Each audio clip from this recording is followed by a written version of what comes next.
Okay, I thought maybe before I got started, I'd give you a little bit of a look. That's what we got here. This goes back in pretty deep. And once you're down on your knees, there's plenty of room under there. Water flow comes around here when it drains, and this has remained pretty dry in the back. So I'm impressed like that.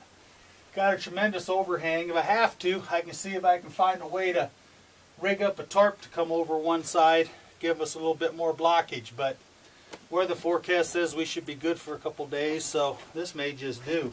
I can build a fire up in here. We'll have to see how the smoke works and the wind currents, but that'll reflect heat off the rocks too. So it should get it pretty good and cozy once I dig out this soil a little bit, lay a tarp over it, make a little bed in there. It ought to be pretty darn nice. There was one other location that I really loved, but it was right on the edge of a cliff, literally, with about 10 feet to work with.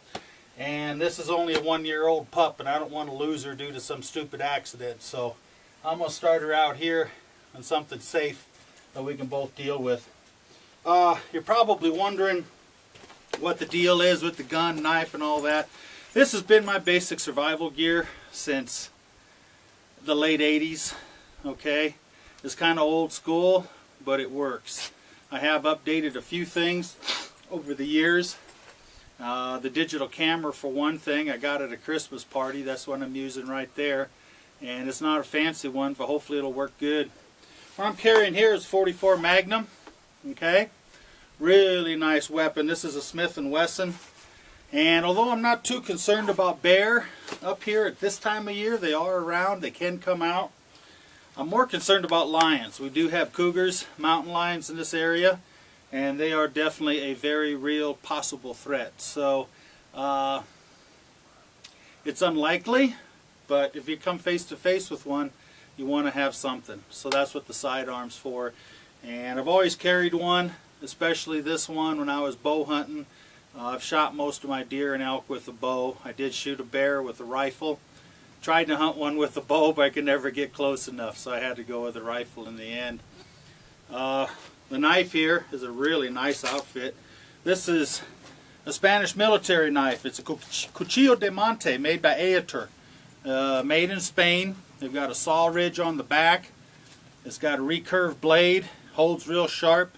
The grip is fabulous. Even though you've got blood and guts and nasty stuff on this grip, you're going to maintain your grip. It'll saw right through bone, cartilage, wood, whatever.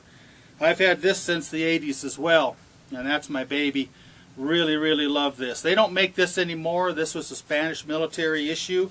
The Cuchillo de Monte is actually the knife of the mountains, used by Spanish military, and they don't make these anymore. This is actually a collector's item, although they have replaced the exact same knife by Aetor named the Oso Negro, and there's also one called the Oso Blanco, the black bear and the white bear. And the Oso Negro would most resemble this, and it's supposed to have even a better saw edge on that, although I can't hardly imagine anything better.